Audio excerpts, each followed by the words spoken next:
Hey guys, thank you for downloading the show. Thank you for tuning in every week and listening to it. I know things are still new and things aren't perfect, but we're still rolling and God is still blessing people. Hopefully through these conversations that I've had with these great men of God. Today's episode is going to be great. I hope you enjoy it. This was a great conversation and it really blessed me, and I hope it blesses you. Stay tuned.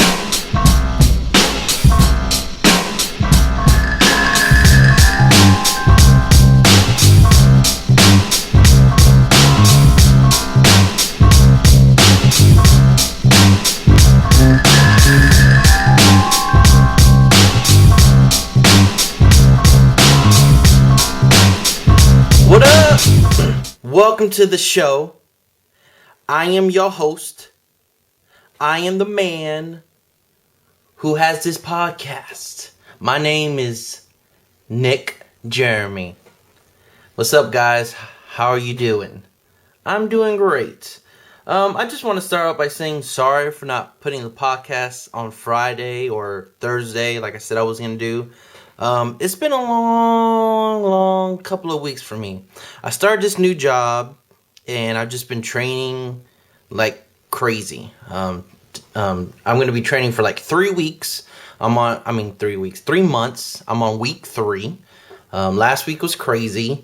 And, amongst the hustle and bustle of the holidays and, trying to spend time with my son, I just feel like, spending time with my son was a little more important than this, doing the podcast and making sure it was out.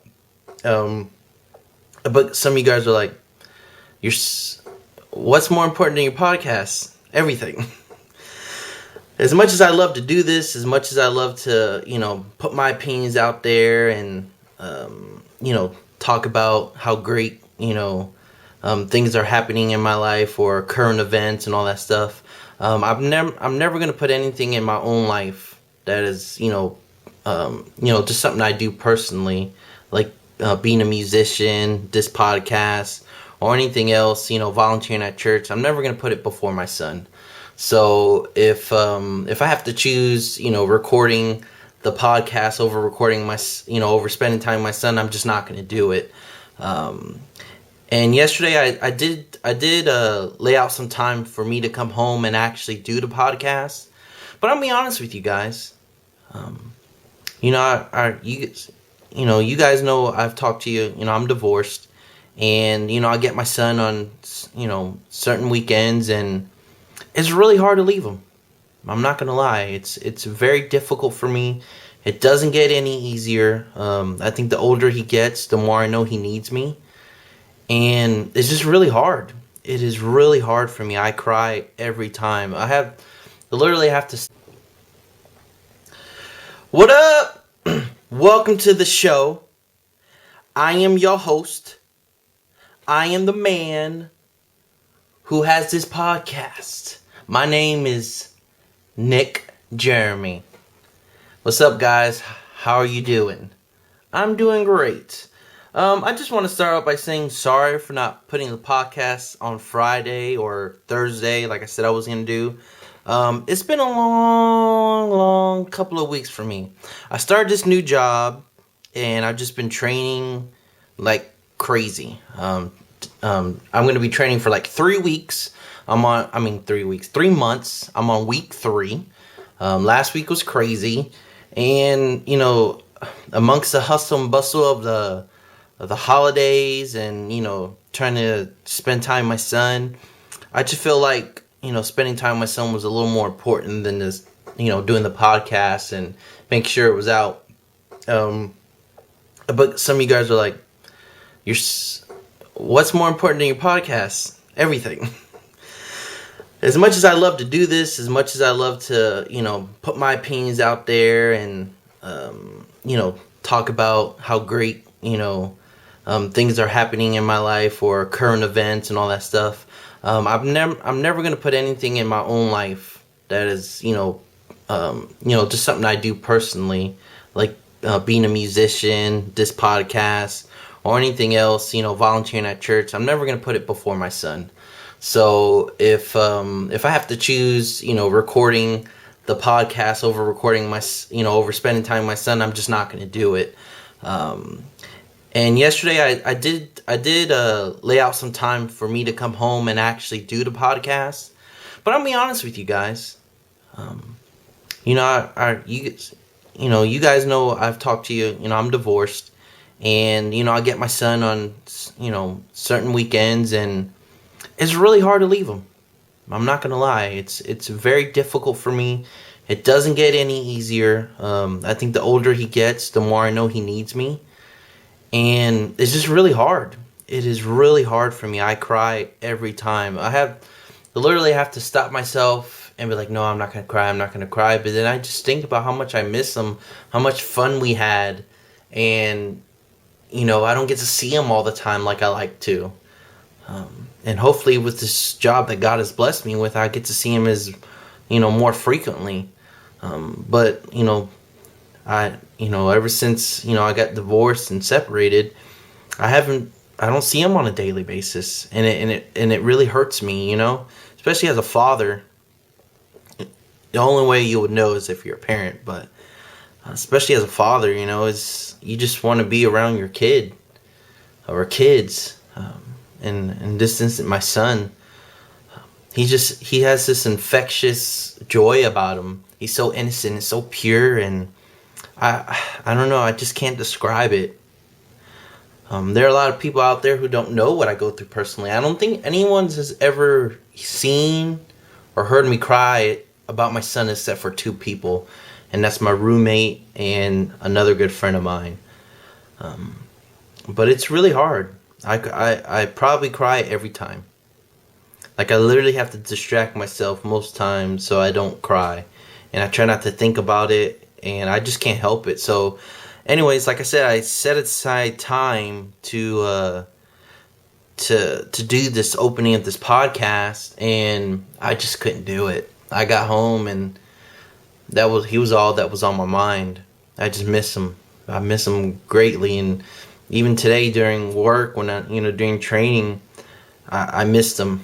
I have a picture of him as my desktop on my phone, and it's just, just thinking about it makes me want to cry.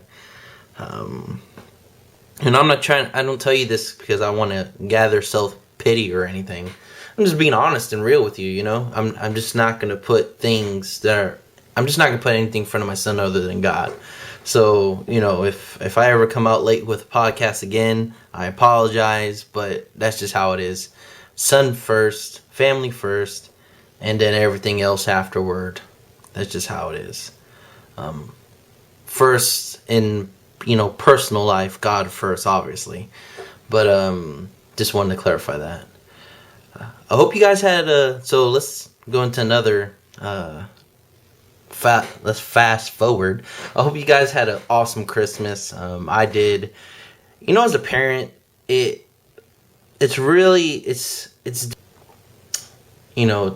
kind of comes off conceited, but then I got to know him. None of us is ever perfect.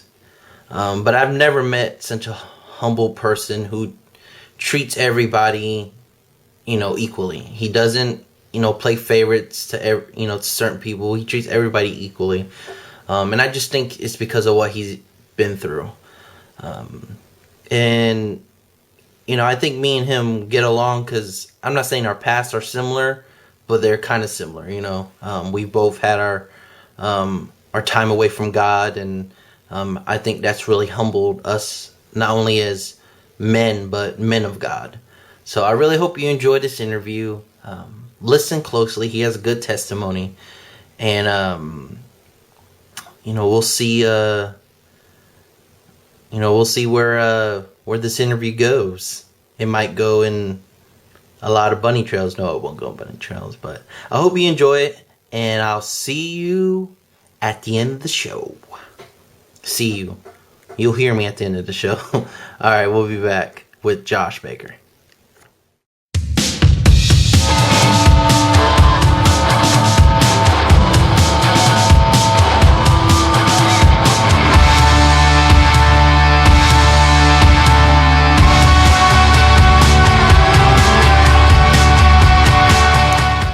right, guys. I'm here with Mr. Joshua Baker. Joshua, thanks for coming on. Yeah, no problem, man. It took a while, but we're here. It happens sometimes. So, how was your day, man? It was great, man. Good day at work. Work retail. Yep, not too busy. Thought it was going to be a little busier, but it gives me a chance to leave early, so it's a good thing. Christmas season. Yep, Christmas season, definitely getting busy, seeing a lot of sales. All right. So let's start with how old are you? 25 years old. Quarter century, man. 25. I'm 27, so you're not that far behind. Where were you born? Lakeland, Florida. So Polk County. Yes, sir. Born and raised here. Been here my whole life. Let's see. I was born in the Bronx, but I only lived there 4 years. I was raised in Polk County, Frostburg. Okay. So it's,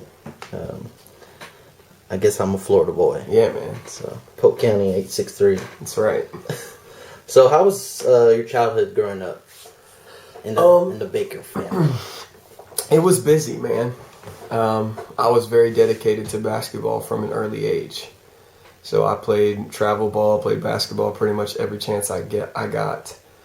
My sister and I went to separate schools for a good chunk of our schooling. So I kind of did everything with Dad, and Steph kind of did everything with Mom. And it was split for a little while. It was kind of tough. But then Stephanie and I ended up going to high school together. So that kind of brought things back around. That was a time where Stephanie and I probably had our best relationship, ever. We had some great times together as kids growing up, especially when I started driving. So it was good stuff, man. So you said you like basketball, so let's go there for a minute. Who was your favorite basketball player? Like, who did you, I don't want to say idolize, but, Yeah, who did I want to be like? Well, yeah. My dad was a huge Bird fan. So I probably have read Larry Bird's biography 3 or 4 times. I still have it. It's old, torn, and ripped up, but I loved so many quotes in that book and the stories that he told. But probably my favorite player growing up was probably Tracy McGrady or Vince Carter. I loved both of them. It was loved watching those guys play. Just unbelievable. Did any of them win any titles? Nope, neither one. They were really good. Yeah, they were great. I was a Shaq fan until he started playing in Miami. Yeah. And then when they won their first title with Dwayne Wade, that's when I became a Miami fan. Oh, okay. But I always just followed Shaq. I like Shaq. That's the tie-in. I hear you. So that's when I was like, oh, okay, Dwayne got me. Yeah. He played really good at finals. Yeah, he did. That was amazing. But all right. So did you have a big family, or were you guys small, tight unit? I wouldn't say big family. We were a tight unit, but all of our family, for the most part, lived in town. Oh, wow. So for the holidays and everything, everybody always got together. It was, my aunt lived like 5 minutes down the road with her husband. My grandparents lived 5 minutes down the road. So, not a huge group. We're kind of medium-sized, but, we were so close, all of us got together. It seemed like there was a lot more than what there really was. But as far as like your my immediate family, yeah, it's just you and your sister. Yeah, just me and Steph and the parents, and okay. That's we were a tight knit group for a long time, man. Marriage and moving away, and life changes things, but we were tight. All right. Did you guys always go to church, or was this born and raised in church? I'm actually what they call a Baptist-costal. I grew up Baptist, and became Pentecostal. But the joke was always, my parents were going to First Baptist Church at the mall, and my mom was pregnant with me there. So I, literally was born and raised in that church. But we'd gone to church our whole lives. I don't remember ever not going to church. All right. When did you get saved? I got saved when I was 4 going on 5. I have a summer birthday, so it was that summer. But they did an altar call for ministry. And to be saved, it was kind of a, like those combined altar calls that they do. We're going to call everyone in these 3 categories. But at 4 or 5 years old, I turned to my mom and told her that I was called to ministry. Oh, wow. And so I went down and got saved, and then got baptized shortly after. The cool fact about that I think my sister was 3 or 4. And my sister and I, when she was little, we used to sleep in the same bed. And so we were talking one night, and I actually led my little sister in the sinner's prayer. Oh, that's cool. When I was like 6, 7, somewhere around there.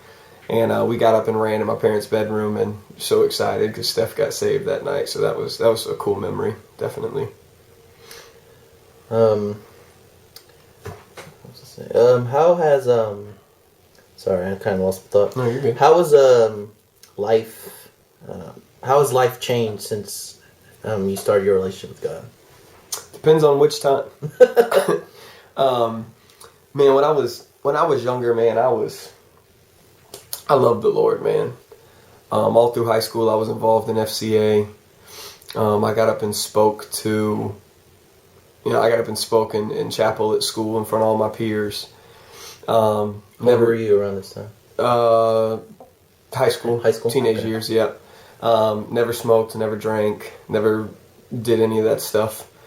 For the most part, stayed away from girls. I was pure for a long time. But I just felt like I was being pushed into ministry. I felt like everyone, I had people prophesy over me, you're going to do great things for God and all this stuff. And so I felt like I was being pushed into ministry. And so I wanted that to be a decision I made for myself. So I ran from that call. We probably have to do my testimony on a whole nother segment because there's a lot to it. But I feel you. Basically, I had gone pretty far off the deep end. And so, I believed that I was saved. I just wasn't living for the Lord anymore.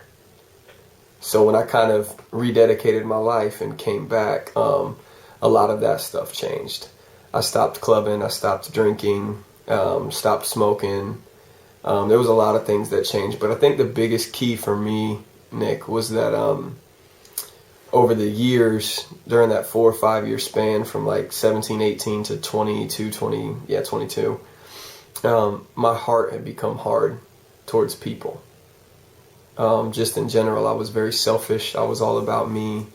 And I think that when God really, it says he turns the stony heart to flesh, I really believe he changed me from the inside out. I really believe he gave me a very tender, very caring, brand new heart. And I really started to have a love for people that I never really had before. So how long you said between 17 and what? 17 and 22. 17 and 22. Were some pretty rough years, man. I got out of high school and just started to run. And ran far. I think when you go through stuff like that, and because I've been through, quite a bit, even because I started going to church when I was high school, 9th grade, probably 14. Okay. So before that, I was smoking, I was drinking, I was doing all that stuff. Yeah. So, and then not growing up in a Christian household, because I didn't. I was the only one saved when I got saved, till this day. Right. Just going through those rough things, it kind of makes you see your faults. Yeah. Yeah, and helps you to kind of be humble and not to see other people, like you're better than them. Yeah. It kind of reminds you where you came from.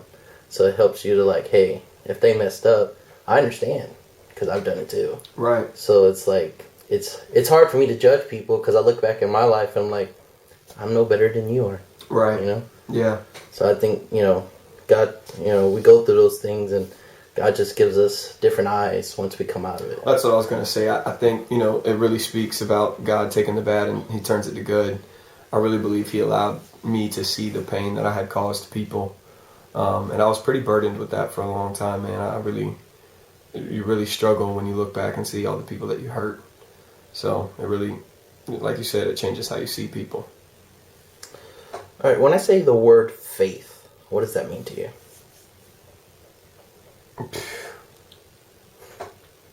Man. To me, I guess faith to me is just defined in another word, perseverance. Keep pushing forward, just believing that God is going to work it out. I mean, God says, draw close to me and I'll draw close to you. We have to do our part. I'm not just saying, just sit back. But just keep pushing. Just keep pursuing the call, and just believing that God is going to be faithful to his word and do what he says he's going to do. All right. How important is faith as it pertains to our relationship with God? It's everything to me. I mean, if, we're supposed to have a relationship with God. If you have a relationship with a friend and you don't have faith in that friend, you don't trust that friend, you don't believe that that friend is going to do what they say or keep their word or anything like that, there's really no relationship there. Yeah. And so if you don't take God at his word and have faith in his word and believe in him, there really can't be a relationship there. So I think it's everything. Especially in someone we can't see. Yeah. And then we have to believe that he's going to do the things that we know he said he's going to do in our lives. Yeah. But I think, honestly, man, I think it comes down to experiences. I really do, man, because, I used to see people fall out under the power all the time. And I'm like, yeah, okay. They're just falling. I didn't really believe in it. I didn't really believe in laying on hands and all that stuff. And, man, bro, the first time I fell out, it was one of the craziest experiences I've ever had. But, man, I've just had time after time after time where God's been faithful and he's proven himself. And so I really think, and I don't think it should be this way, but we're human. Your faith grows the more you see God work. Yeah. You see that? And so I would say that my faith has grown significantly because I've seen God come through. I've seen him work in my life. I've had like a lot of moments where I've seen God like work in other people's lives and in my life, but there was this one moment that's happened to me, and I'm not going to go into it because it's a whole other podcast there. Yeah. But I will never believe there's not a God. Yeah, the testimonial podcast can be the next series. So it's a dream that I had, and it was something God showed me. So from that moment, I've never not believed there's not a God. That's cool. Nothing no one can do, nothing no one can say, hey, God doesn't exist. I'm like, well, I had my moment, and there's nothing you can say that changed that. Yep. Experience. So, we met each other, and a common thing that we have is music. Okay. Why is music important to you? I really think because when I was living in the world, that's what drove me. I had a breakup. I was in a lot of relationships. So have a breakup and you have that. You're in a good one now, dude. Yes, I'm in a good one now. Thank God for her, man. What an angel. But yeah, you have that breakup and there's that song that drives you and pushes you and helps you get over it. Yeah. Whether it's good or bad, I can remember coming out for basketball games, man, warming up to music and just that amped up feeling. I mean, music, there's feeling in music. You can feel what people are saying in a song. You can hear what they're saying by the way the music is, and I know this is secular, but this is just a way to kind of prove that, when Justin Timberlake made Cry Me a River. Oh, that was my jam. That was my jam back in the day. But, I mean, you can really hear his pain in the music. And so I really feel like music almost kind of touches the heart. Is rap... I know we all have, our favorite songs, like different genres. Like, I probably lean more towards... like Skillet and stuff like that. Yeah. But then I also can throw in Lecrae, and then I also can throw in some country music. I'm just a musician, so I appreciate music. I hear you. So is rap up there for you as far as the genre? Yeah, definitely. It was. I was into some pretty heavy rap when I was in the world, but I really like R&B too, man. I really like slow music. I like to appreciate people's musical gifts and singing. That's a big deal for me. And then I was in band. I actually played alto sax and was first chair for several years. And so I like jazz too, man.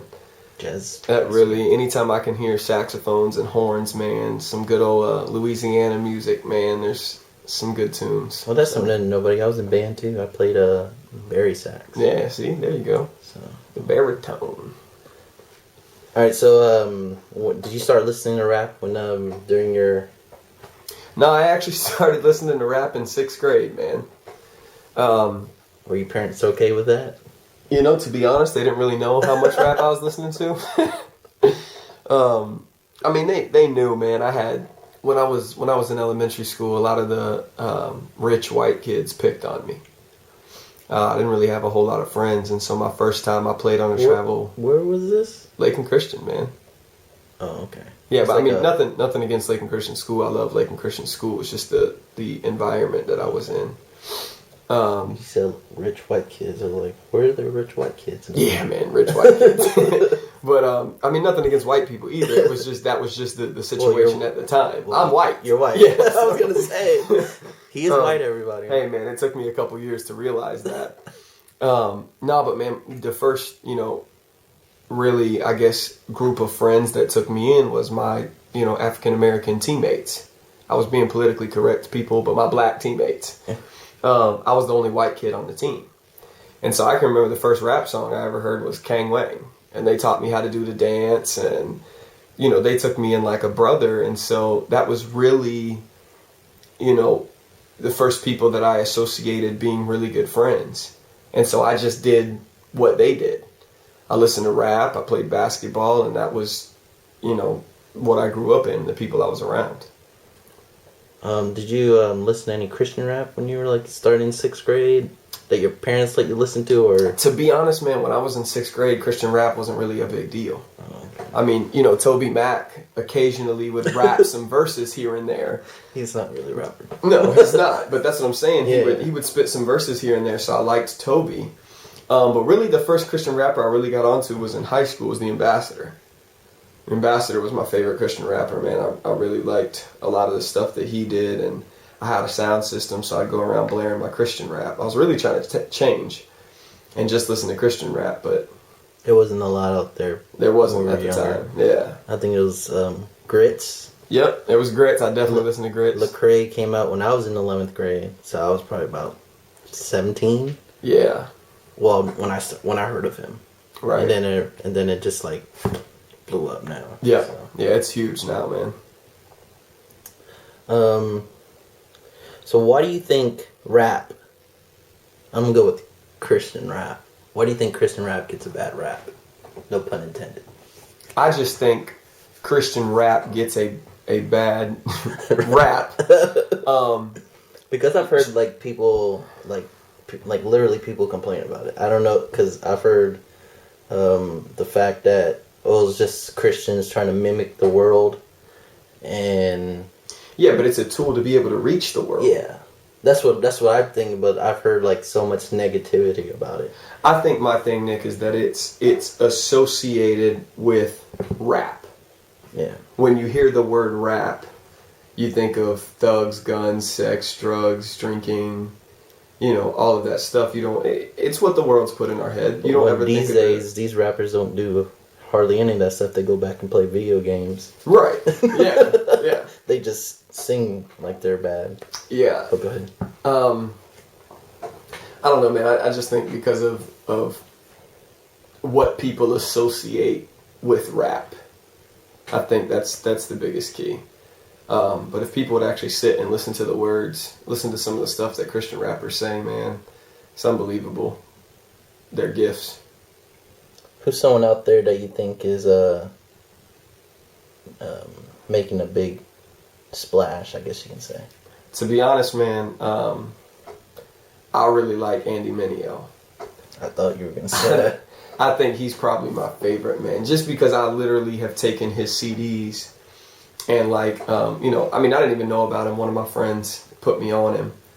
But I mean, I probably took it to a deeper level than the other people that were listening to it. I really dissected his words, man. and I really sat and listened to his lyrics, and some of the truth that he spits, he talks about, man, it just has me in awe. Some of the stuff he thinks to say, the rhymes he puts together, how God gives him those words. I mean, it's like when I write, if I try to write, if I'm forcing it, it doesn't flow. Yeah. But when they're God-given words, man, when I'm flowing with the Holy Spirit, my pen just keeps going. I can just keep typing and typing and typing, and when it runs out, I know, because it's like I'll try to finish this rap that God gave me, and I don't have the ending yet. So before I end it, I just kind of wait, hoping the Holy Spirit will give me the words to end it. So I have a lot of unfinished raps that I've written. I just think it's cool, how the Holy Spirit, speaks through them, through music. It's awesome. Do you consider yourself a rapper? Yeah, man, definitely. I was talking to one of my friends the other night. She was talking about how she wants to major in English and stuff. And I told her I hated English in school. But the one thing I did love was poetry, man. I could write some poetry. I love poetry. And to me, I think rap is just poetry expanded a little bit. Yeah. But yeah, I would consider myself a rapper. So, what made you come up with the rap name Odell? My great-grandfather's name was Odell. And the name means wealthy. And he was the patriarch, the foundation of our family, being real close. There's men in our family that aren't afraid to be tenderhearted and love their family, and love people, and Odell Barbie kind of started all of that in our family. So Odell Barbie is a big reason I am who I am today. But I also looked at it, since Odell means wealthy, I thought about being spiritually wealthy. You filled with the Holy Ghost and being spiritually wealthy. So I put like a spiritual twist on it, but that's how I came up with Odell. Okay. So when will we expect to hear a mixtape or an album from Odell? Man, to be honest, man, I started working on it. I started putting quite a few tracks together, but I got busy with the Christmas season. So when January and February slow down, I'm going to get back to writing, get back in my little homemade studio. A full mixtape, man, I don't know. Before I ever release a mixtape, I'll probably release some singles. Because if I ever do a mixtape, man, I want it to be like a full 10, 15 songs, somewhere around there. I want to have a couple other rappers that I collabo with, But I mean, I want it to be really done the correct way. If I like to, the Bible says do everything with excellence as unto the Lord. So, if I release it, I want to be able to have the resources and have something to do it the right way. I may release something with just, 2-3 songs on it, just messing around. But if I ever really did release a mixtape or an album, I'd want it to be, official. All right. What do you feel your calling in life is? Oh, man. There's been things since I was a kid that have been prophesied over me. And I've always felt like I'm not worthy to live up to the call that's on my life. I've always been great with kids. I think right now, and I say kids, young men and women, I think my call right now is definitely to keep serving in youth ministry. I know one day God's going to call me to be a youth pastor. I don't know where, I don't know when, but I know that call's on my life. But I believe that youth ministry is just and I don't mean this in a negative way, but I believe it's just a stepping stone for me. I really believe God has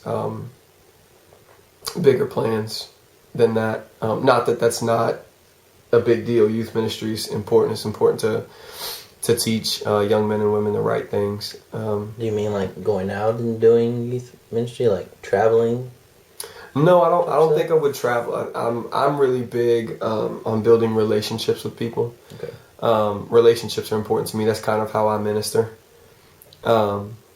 So I think I would be set in a place for a while. But if God opened the door, I'm open to whatever God calls me to do.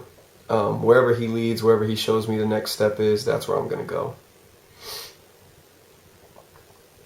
And where do you feel like your rap falls in and all that? Man, to be honest, when I was younger, and I always tell people before I say this, please don't take this the wrong way. When I was younger, I was very arrogant, very cocky, and I try not to come off as such anymore. I mean, I'm a very confident person, and which is okay, but yeah, for but some reason people take that as cocky. That's because people don't know me. Yeah. When I was really arrogant and cocky, it was a front to hide some self-consciousness.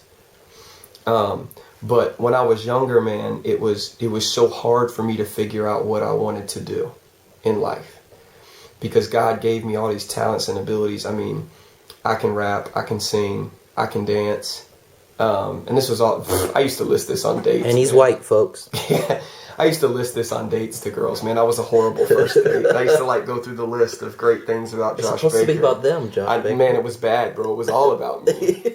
But anyways, man, I would get so frustrated with God because he's given me all these gifts and I didn't know what I was supposed to do with them. That's why college was tough for me. I couldn't pick a path because I would pick a major, I would get good at it and get bored. I'd pick something else, I would do very well in the subject and I would get bored. And so I got frustrated for a really long time, man, and I just really believed that God gave me all these gifts and abilities to be able to minister to a bunch of different people. Okay. I really feel like, you know, when I have a church one day, my congregation will be mixed. Just a room full of all kinds of people. And so, you know, where rap falls into place, I get along great with black people. I mean, I love hanging out with black people. It's, you know, for half my life I thought I was black. I look in the mirror and see a darker pigment than what was actually my skin color. So, man, I just think God's going to be able to use it to do whatever he wants. All right. Why is obedience important in our relationship with God? I know I'm just throwing all kinds of random questions out at you. But oh, that's okay, man. Pick your mind. When I think about obedience, I kind of think about parenting. You know, when I was obedient to my parents, like the very first time they left me home alone. You know, Josh, you know, we're giving you an opportunity here. Don't mess anything in the house up. Blah, blah, blah. You know, had I been obedient, I would have earned an opportunity to be able to stay at home by myself more often. But I broke one of my mom's finer china pieces. Ooh. And tried to hide it and lie about it. You didn't try to glue it back together? Man, I didn't try any of that. I just tried to just hide it. And she went to use her china and was like, Josh? I was like, oh. So I really feel like you have to be obedient to God so that he can show you the next step. Because if you're not obedient in the little things he asks you to do, it's just kind of like the message about being faithful. If you're faithful with little, you'll be faithful with much. Well, if you can't be obedient to him, I guess in the preparation process, are you going to be obedient when you have a ministry and tons of people following your ministry?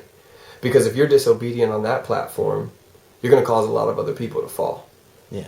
And so I feel like obedience is huge for God to be able to use you how he wants to. All right, guys, we're going to take a quick break, but we'll be back with Josh Baker.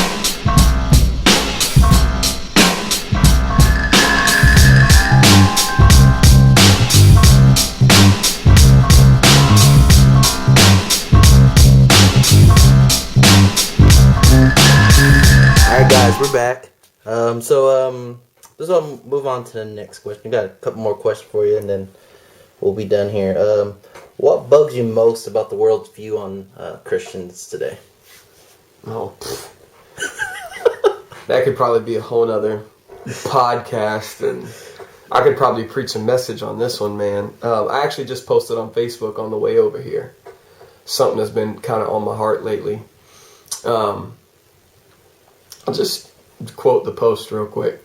Said, if you're going to be real, be real. If you're going to be fake, be fake. Pull it out to make sure I say it accurately.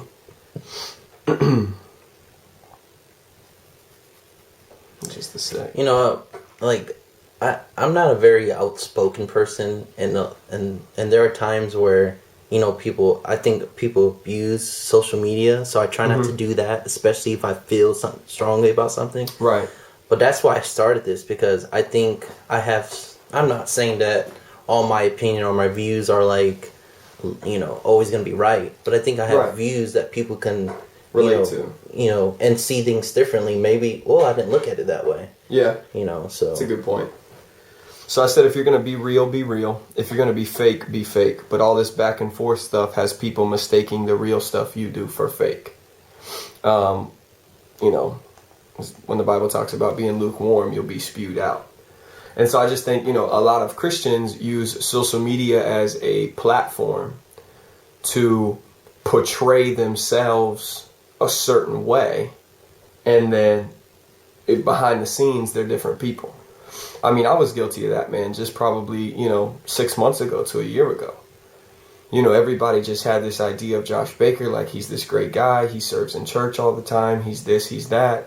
But at the end of the day, man, I had some things that I was struggling with, that I was dealing with. And, I had to come out and man up and apologize, and, it was a humbling process. And so, I've kind of looked on that and I was like, wow, I became the type of Christian that I can't stand. I was the same person that I was getting upset at other people for being. And so I just think that's a big key, man. We're supposed to love people. Christ loved people. And I just think, like you're saying, on social media, you see a lot of hate coming from both sides. And so I just, it's just like one bad Christian makes us all look bad. I don't like when people give us a bad name. My thing is this, like, it seems like we're just too quick to judge people because we haven't done something. Right. So if it's like really bad, well, the only thing I've ever done was still a stick of gum. But someone's probably done worse, and then we're quick to point our fingers when us just realizing, well, that's God's child too. And yeah, but on top of that, all sin is the same to God. Yeah. So, sin is sin. Somebody telling a little white lie to God is just as bad as, fornication, drunkenness, whatever it is. Murder. So, I just think a lot of times people, it's what you did as a kid. You wanted to measure up to other people. It's all about status and elevating your status, and well, I'm not as bad as this person, so I'm better than them. And my thing is, as Christians, we just because we know God and know what He's done for us, we shouldn't think that we're a little better than somebody because we have Him. Yeah. Just because someone else hasn't discovered what God can do for their life, it should make us servants. Not saying you have to bow before them, but serve and love them. Because at the end of the day, that's what God has called us to do. Right. It's to love those who are lost. Right. And it really does bug me how it's just like so quick for, not saying all Christians do it, but there are those who are just quick to judge, and it just really bugs me because, I've made mistakes, and I've been, I've had my skeletons pull out of the closet where I could simply turn around and say, listen, gossiper, listen, don't just judge me. Look at yourself. But it's tough to, as a Christian, keep your mouth shut when your dirty laundry is being aired. Yeah. Especially, if you know something about somebody else. It's very tough to stay quiet, and it's a humbling process, man. My dirty laundry got aired, and I wanted to air some stuff back, but through that process, if I did it back, I would have been just like them. Yeah. So. All right. So, right now, who is the most influential person in your life? Oh, man. Other than God. Obviously, a person. Man, I can't really pick one. Pick a couple. When I first started youth ministry, I kind of mentored under Nathan Mills, who's now a pastor at FWC Georgia. And, man, I spent 7 months with Nathan. every Wednesday, all day, every Wednesday, you know, meeting up late, going to Starbucks and just having long night talks. And, man, he had a big influence on my life, just advice about ministry and just, man, Nathan is the type of person to me, man, when Nathan speaks to me, man, it's like Holy Spirit words. I mean, God uses him to speak directly to my heart. I had 7 people telling me I was in a wrong relationship, and I didn't listen to anybody. Nathan came down and he went and met with me at Starbucks and he said some things to me and he spoke a word into me and I ended the relationship the next day. But, he just has that type of impact on my life. The Holy Spirit just uses him in a mighty way. But when Nathan left, I really felt like I lost my mentor. I lost my father. We've kept in touch. And he's still been, monumental in my life. But Kevin Goddard, too.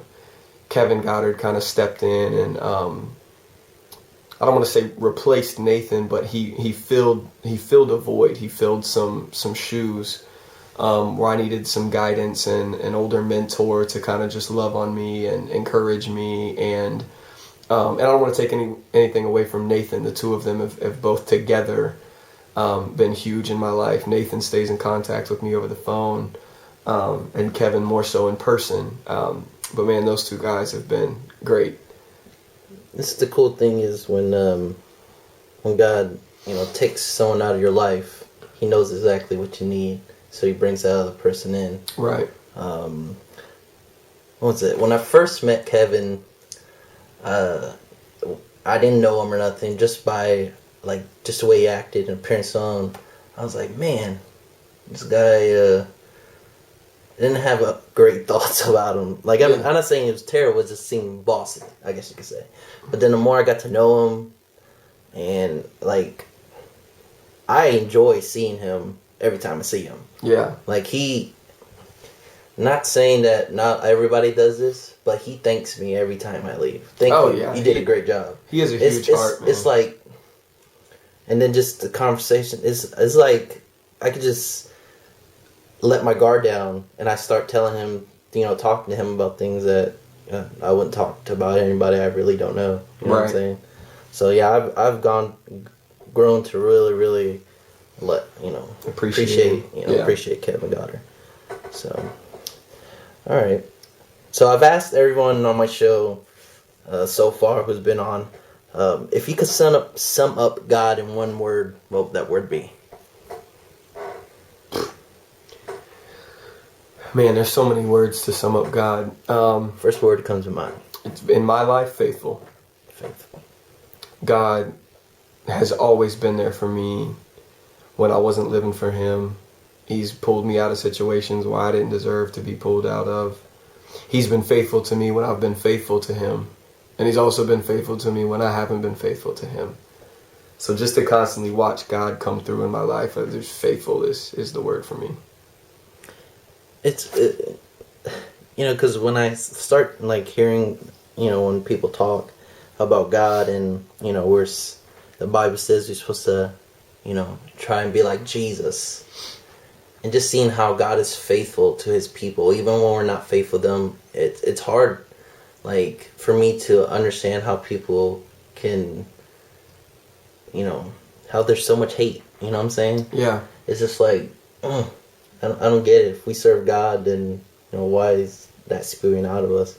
I get, I know we're not perfect, but that's just, some things that just, I think about.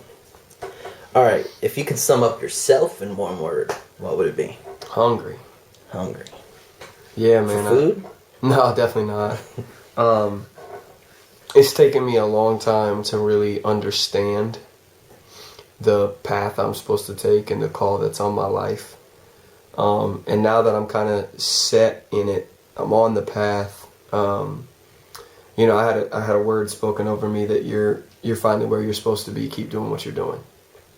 And so to me, it's just that constant, stay hungry for the things of God. Nathan's last words to me before he left on this last trip was pursue the call. So that's really kind of registered to me, man. I'm in this pursuit of God's call for my life, and I'm going at it full speed ahead. When you, because I'm in my prayer and thinking about this next year coming up, and it seems like every year God works in stages to me. Like every year's a new year, and He's gonna do something. When I think about 2016, I just like my Holy Spirit just starts to, whew, I'm feeling it. How do you feel about 2016? Man, there's a lot of great things coming for me in 2016. Some that I can't make public yet. That's fine. Just because I don't want everybody in, my personal business. This isn't CNN, so keep yeah. yourself. There's some great things coming, man. There's, I guess what I'm excited about is I'm seeing prayers being answered. I'm seeing words spoken to me over the past years. I'm seeing promises being fulfilled. So, man, I just think 2016 is going to be one of my best years yet. And I'm excited for the people that come along for the ride, and, the people that don't support me, then, I'm just excited to have the love and support of the people that will. They're lost. Yeah. All right, so the next three are kind of fun questions. Why is your selfie game so strong, Josh Baker? Man, my selfie game is strong because when I was, again, this is where people are going to think I'm cocky, so, it is what it is. It's okay. My selfie game is strong is because when I was in, elementary, middle school, I was kind of an ugly duckling, man. The girls didn't really like me. I really wasn't that great looking. And after high school, man, I just feel like I really kind of came into my own. Mm-hmm. To be honest, I just liked the way that I looked. So, but I think part of the reason the selfie game was so strong, I was single. So I wanted, girls to see me. I wanted them to see, hey, this is Josh Baker. He's suave. He's that guy. So I think my selfie game grew out of an ego, I guess.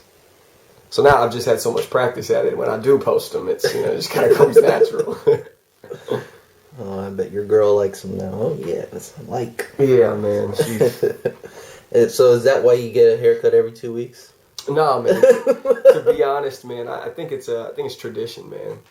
When I was young, my dad and I went to the barbershop every 2 weeks, Saturday mornings together. So it's kind of like, I don't really go with my dad anymore, but to me, just kind of keeping that tradition, it was a fond memory that I have with my dad.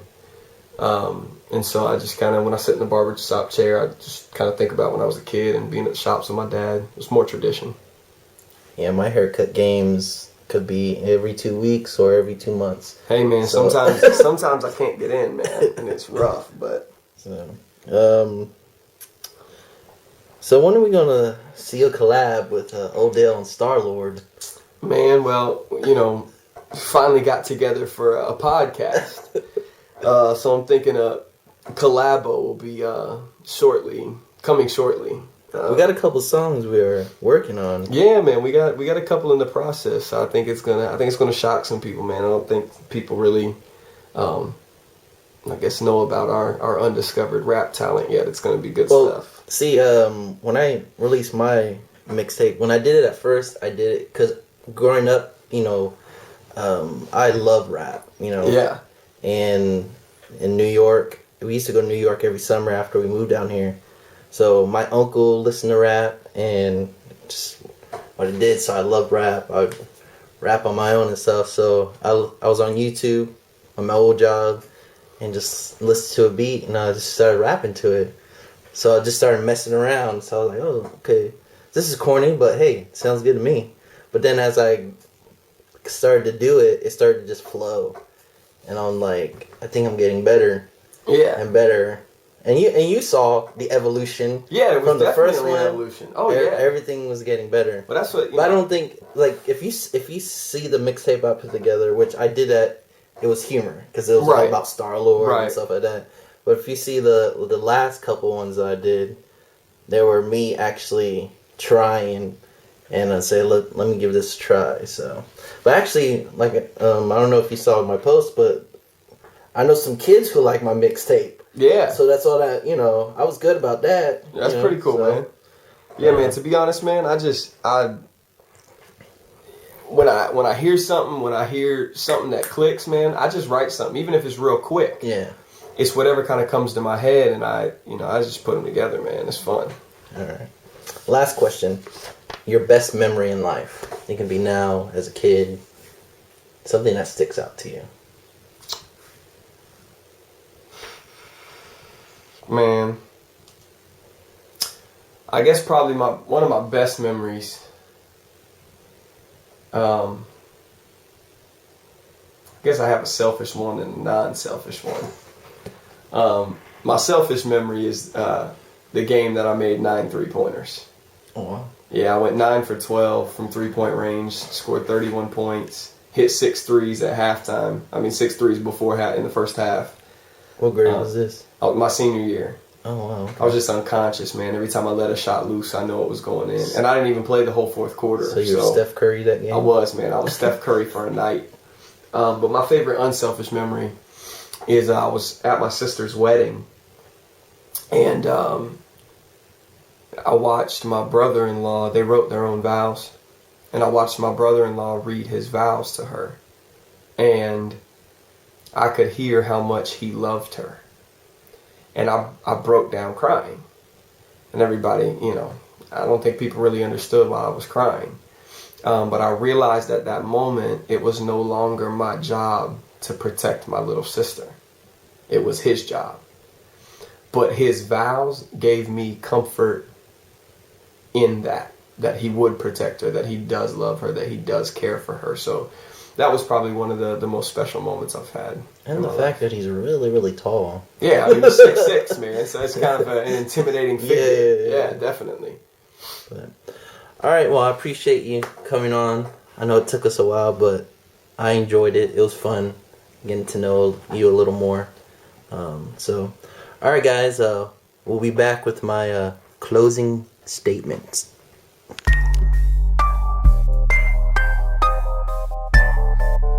Yes, sir. It's young Odell. I'm living well. Yeah. When I first started rapping, they would hate on me. Cause my pigment's too light, not a shade on me. Now my lyrics on point, A grade, homie. You talking about getting money, getting paid, OG. All the fame and the women like they know me. Then somebody started talking, said that I can't rap. I don't write my own stuff, and my lyrics all whack. I'll give you some time just for you to take it back. You don't wanna get me started on these dissing tracks. Drake Jr. up next, they gon' want it back to back. If I get started, boy, you'll be a thing of the past. People won't even remember when they heard you last. You doing all this rapping like you are a hot boy. This is just a warning, yeah, a warning shot, boy.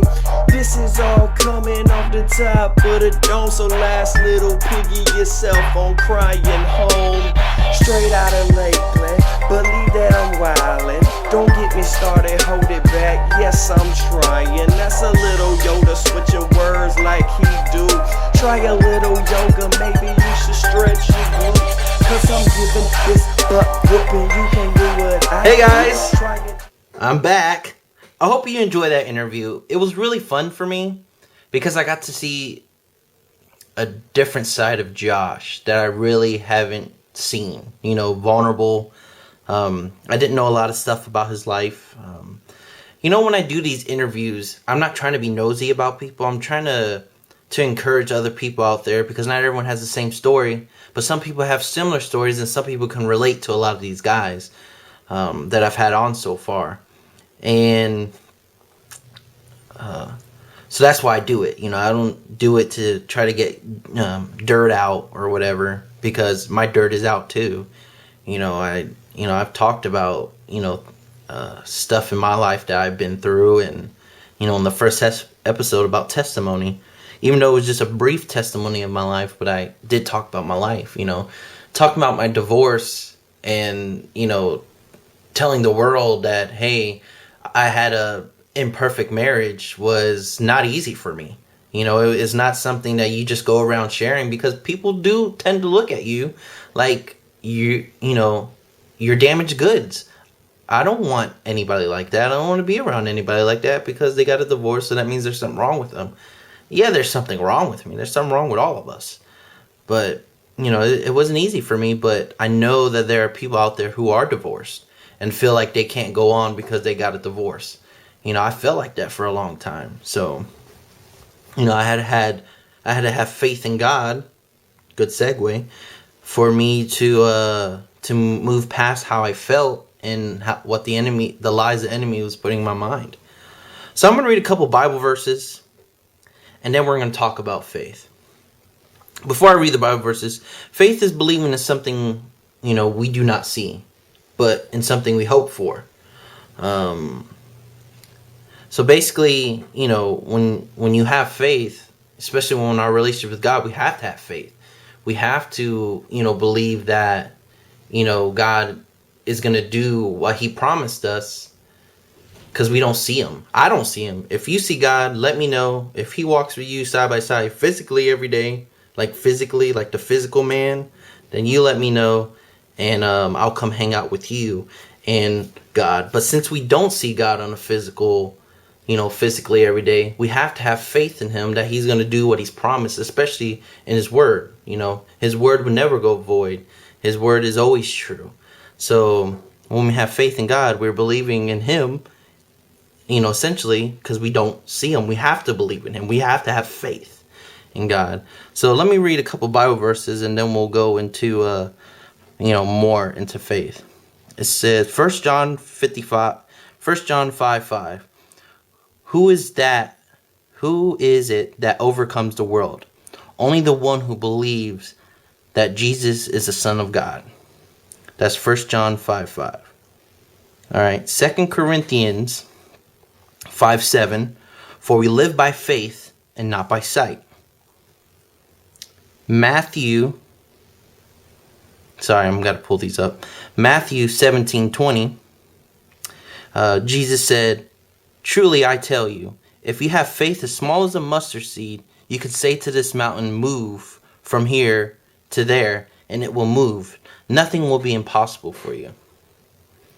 So let's stick on this one, since it's the more recent one that I've talked about.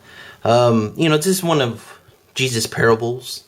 Obviously, if we, maybe, if you have enough faith, you could actually tell an actual mountain to move. But in this case, in the parable, is actually talking about a mountain, things that we go through, struggles, obstacles in life. Even if we have the smallest faith of a mustard seed in God, and we believe that he can move that situation, that he can get us out of that situation, just having the smallest faith in him, that situation can move. But we have to have faith in him. Let's get into the other ones. For we live by faith. Sorry, did I say walk by faith? For we live by faith and not by sight. Just because, just like I was saying earlier, when we have faith in God, we don't see God. We have to live by the fact that he's going to do what he says. So we got to hope, and having faith, we're hoping that God is going to, come through with his promises and the words that he gives us when we, during our prayers, and, whenever we read from his word. And the last one, who is that overcomes the world? Only the one who believes that Jesus is the Son of God. So the only way to heaven, the only way to the Father, is through Jesus. So we have to have faith that Jesus is the only one to get to, to get us to the Father. There's no other way to heaven. There's no other way to God but through Jesus. And we have to have faith that Jesus is the Son of God, that he died for our sins, that he died for our mistakes, and that he washed us away. Faith is easier said than done, especially when we live in a world that's so visual, especially when we live in a world that's so anti-God. We have to have faith, especially now, I believe, because when you live in this world where, Christians are getting, persecuted for what they believe, and there are some bad apples out there that make the rest of us look bad because they're out there protesting, homosexuals are going to go to hell, and burning Korean Bibles, and just making a show out of everything. We tend to look bad. So in the media, they're going to make, they're going to say, well, if that Christian is that way, then all Christians are that way.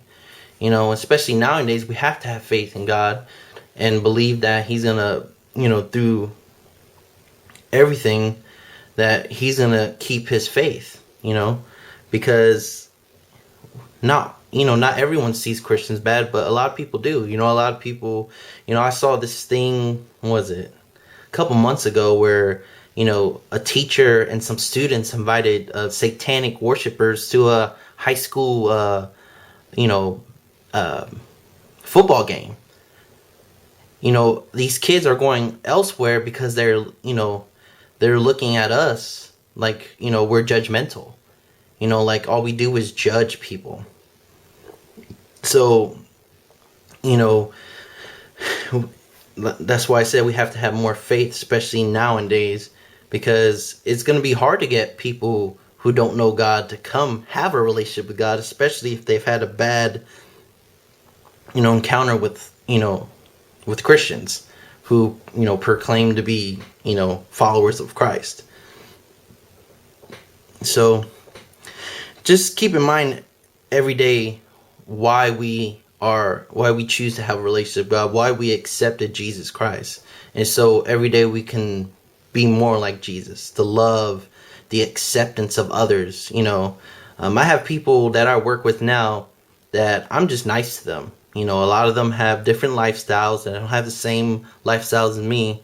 And then when I tell them, hey, I go to church, they're like, wow, okay, you're different than most people I've met who do go to church. So it's very refreshing because I treat everybody, the same way I want to be treated, So, and I love them, and despite, them wanting to live a different lifestyle, that's all up to them. I'm not going to judge them because, I have no right to judge them because I've made mistakes in my own life. So, I have to have faith that, maybe one day God will give me the opportunity to speak to some of these, these guys at work, maybe during lunch or a break or, whenever he opens the door. So, faith is easier said than done, but we can do it. It's not, it's not impossible. Even if we have the smallest faith, and we believe that God can, take us out of situations or, give us a job or pay, help us to get the money to pay our car off or whatever it is, just having just a small amount of faith and impossible things can be done. That's God's word. So thank you for joining the show. I hope you enjoyed the interview with Josh Baker. It was fun. I enjoyed it. He's a really good guy. Probably going to have him on the show again somewhere down the road. Do me a favor, guys. I know, podcasts can go from an hour to an hour and a half. Share the podcast. If you like it, share it, I know my format is different, than a lot of folks, because I'm trying to, get all my stuff together to put it on the podcast site and get it on iTunes. But it's on YouTube. Share it. If people ask, can I get in the MP3 format? Send them to my Facebook page. Do I talk too much? Just put in the search. You'll find my face. And, all they have to do is put their email in my inbox, and I'll send them an MP3 free of charge. It doesn't cost anything. So help me spread the word. I appreciate it. Things are going to get better from here. I'm hoping to make my content better and better every show. So I appreciate you guys. I love you guys. And at the end of the day, I do talk too much. Peace out. Trying to stand tall like the Eiffel Tower, and you talking about how you got all this power. To me, you're a little off-leaning Tower Pisa, claiming power that you don't have, like the sons of Sceva. So let me repeat what was said, boy. Who are you? Worry about yourself, not the things I do. Yeah, you talking all this crap, and I call it baloney. I got a new